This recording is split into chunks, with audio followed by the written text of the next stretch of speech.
Peter actually had for some years in Nigeria growing up, and I'll tell you more about that. So she's my sister from another mother. Her mother had a birthday recently, and I had to speak Yoruba to her mom just to make her feel or remember Nigeria. Thank you so much for being here, Vita. Thank you very much. Good afternoon, Ekasan. My name is Vita Moltedo. It's a great pleasure and honor to be here and to be part of this great project. So as part of our program, I have been assigned the topic of critical thinking. So I will talk about this concept, about its history, how it's pertinent to us here today, and also for our future. But I'm also going to tell you a bit about myself and my life and the work that I've been doing in the past few years. So I was born in Venice, in Italy, and my mother is Serbian, my dad is Italian. And I learned to speak both languages from the start. And I feel this was the first step towards my interest and my ability to adapt my way of thinking in different circumstances, as well as being able to empathize with other people. So I think all Nigerians have this advantage because you all speak at least 2 languages, if not more, right? You all speak English and then you speak Yoruba or Hausa or Igbo or other languages. And so you also have this advantage. And we have to be very aware of our advantages and use them. And sometimes we take these things for granted, but over the years, I have learned gradually to recognize my advantages and to use them. So during my childhood, I lived in Italy first and then in Serbia, which was Yugoslavia at the time. And when I was 9, my family moved to Ile-Ife in Nigeria, where my parents were working at the Obafemi Awolowo University. They were architects and researchers at the university. And when I arrived, I had 2 main shocks. So the first was that it was very, very hot. And when I left Europe, it was snowing here. It was December. So that was the first shock. And the second one was that I had to learn English from scratch when I enrolled at a local school because I didn't speak a word of English at the time. You know, it was all a learning process and it made me the person that I am today. And it made it possible for me to be here with you today. So let's go to my topic, critical thinking. So what is it? Critical thinking is the analysis of available facts, evidence, observations, and arguments to form a judgment. So the word critical comes from the Greek word kritikos, which identifies the intellectual capacity of judging or judgment. So why are we going back to classical Greece and this definition? Well, because the earliest records of critical thinking as a concept are the teachings of the Greek philosopher Socrates. This is a statue of Socrates, and he lived in the 5th century before Christ, and he is considered the father of Western philosophy. And one of the main points that Socrates established was that one cannot depend on those in authority to have sound knowledge and insight. He demonstrated that persons may have power and high positions and yet be deeply confused or irrational. He established that the importance of seeking evidence, closely examining reasoning and assumptions, analyzing basic concepts, and through continuous and consistent questioning, derive clarity and logical consistency. And I'll go back to this in a moment, but what is the point of talking about critical thinking within the objectives and focus of GoPro? Firstly, let us engage our critical thinking skills to ascertain the aims of GoPro and the reasons why we're here. And in this, I think Adesua will appreciate that I'm putting down the goals of GoPro Nigeria. What are the objectives of this exercise, of our bootcamp, of our project? I've written down a few that I recognize.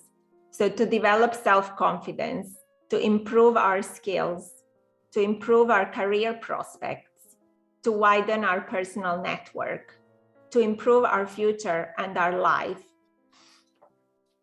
professional and private. And how can critical thinking help in this? Well, by following a rational and critical way of reasoning and analyzing facts or circumstances, not only we find solutions, but we also strengthen our self-confidence and our core strength. We stop relying solely on acquired knowledge or imposed values, but we develop our own understanding of the world around us as strong, upright individuals. You may have noticed that I have been using the term we. Some of you may have engaged your critical thinking and wondered why, or perhaps you felt that the term is not used appropriately because I'm the speaker and the presenter and you're listening. Why have I not used terms like I and you instead? Let's explore this point for a moment and go back to Socrates' idea of critical thinking in terms of authority. When I was asked to take part in Girl Pro Nigeria by our wonderful, inspirational lead Lola Ayanda, I felt truly privileged and really honored. And there were many aspects of this project that inspired me, such as getting in touch and developing personal and professional relationships with other women, and being an active member of a project that is seeking to improve the lives of girls and women, but also the possibility of, in inverted commas, return, albeit virtually for now, to Nigeria, where I spent my formative years. But the main incentive for me to do anything professionally at my age and at this point in my career and my life is the prospect of learning. Despite going through a traditional education throughout my childhood and as a student, where learning was one-sided, I have recently come to the conclusion, and we may say that this has taken years long of critical thinking to come to this conclusion, that effective and complete learning can only be a two-way interaction. Just as a pupil learns from the teacher learns from each student. Just as a mentee is, we hope, inspired by the mentor is stimulated and energized by the mentee. This is a journey that we're taking together, and whoever is not able or refuses to be influenced or even to some degree changed throughout this project has not properly understood the wealth of this opportunity. Well, let's talk about equality for a bit, as we mentioned authority. Certain people, either as individuals or as a group, are held back or kept down by society, such as it is. One of these groups are women. From an early age, we're told, we can't do this, we shouldn't do that, you mustn't think this, you mustn't dream, you mustn't question, demand. Sometimes these parameters change. I'll give you an example.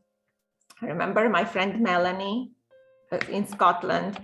She's now in her 40s. She told me how when she was 10 or 11, she used to always play football with her brothers, but suddenly her father decided that she shouldn't play with her brothers because she could get injured. Well, for some reason, this idea wasn't applied to the boys. Well, fast forward year 2022, we find huge jubilation here in England with the fact that English women's football team won the European Championships. And everyone is proud of the Lionesses, as they're called. There doesn't seem to be any concern about the fact they might get injured. So you see, sometimes from one moment, you're not allowed or you're not encouraged to do something. And the next moment, you're being applauded and encouraged. Well, if it's not football, it's something else. But either way, we have to face this huge obstacle in our development, in our growth and success from infancy. Arguably, according to this idea, we shouldn't engage our critical thinking because by definition, going back to Socrates, it elevates us to ultimate and sole judge in our reasoning, analysis, and decision-making.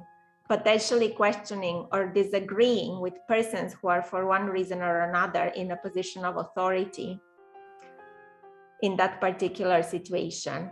Look at the 5 main skills that critical thinking develops. Observation, the ability to notice and predict opportunities, problems, and solutions. Analysis, the understanding and interpreting of data. Inference, drawing conclusions based on relevant data. Communication, sharing and receiving information with others, verbally, non-verbally, in writing. And problem solving, the process of gathering, analyzing, and communicating information to identify and troubleshoot solutions. Ultimately, this kind of information I find sometimes is passively stored, and I would like to bring it to life by talking about self-worth and confidence in our own experience and how that comes in relation to critical thinking. And I would like to talk a bit about my own work in community work and public and patient involvement and healthcare research. So, as I told you, my studies were very theoretical as I was studying literature and languages. But after having my son, the hours in my days were suddenly dedicated to a very practical activity, looking after a baby and being totally devoted to my home and family. So gradually, I became aware of this new reality, not only as an individual or a member of my small family unit, but from a wider perspective as a woman and a mother. And this was for me a new beginning. And I did not realize that soon this personal situation and my experience would gradually lead me into a brand new career. So the starting point of this was when I was invited to take part in a research project that was looking at understanding women's experiences of maternity care in London. For once, it was my own experience of maternity that led me to be one of the 15 peer researchers on this project, led by Emily Wood. Emily's idea, having herself gone through a difficult pregnancy and birth and being involved in research in healthcare, was to engage women with lived experience to carry out research in their own communities. So she recruited us participants through various networks, and she made sure that we were a very diverse group. And just to give you an idea, there was 15 of us and we spoke 18 languages between us. So we came from all sorts of backgrounds, but we had one thing in common, that we had all accessed maternity care in the previous few years. So we learned to expand the knowledge about ourselves and each other, but also we learned what I was talking about earlier, to identify and recognize the value of our own experience and be able to utilize it as knowledge and as a platform from which to empower others, the healthcare sector. But as our project was drawing to the close, the Embrace report in 2019 was published, and this is a report on maternal deaths. And this report was shocking. It was shocking for the public. It was shocking for the healthcare sector. It was shocking in politics as well in the United Kingdom, because it highlighted stark inequalities in maternal mortality in the UK. And one of the findings was that in the United Kingdom, Black women were 5 times more likely to die in childbirth than white women. And everyone suddenly had to stop and think why this was happening and how this was possible. To conclude, let us look again, let's go back to critical thinking and what we can take away. We have not spoken about the obstacles. Let's think of a few obstacles. What are obstacles to critical thinking? Being emotional, being sentimental, being prejudiced, being judgmental, being stubborn. And sometimes critical thinking comes with negative side effects. Number one enemy of critical thinking is fear. So how can we overcome these obstacles? By taking a deep breath. And this deep breath, I mean both practically and metaphorically. Standing still, taking a breath in, going back to our own core, finding confidence and strength in ourselves, in the value of our experience, in our acquired knowledge, and so within ourselves and everything that we have and we know. So I'll stop here. And I hope that what I've said has been interesting or useful. And I maybe have some questions I'm happy to answer. Thank you. Thank you so much, Vita, for sharing your valuable experience and for just being a breath of fresh air each time we see you.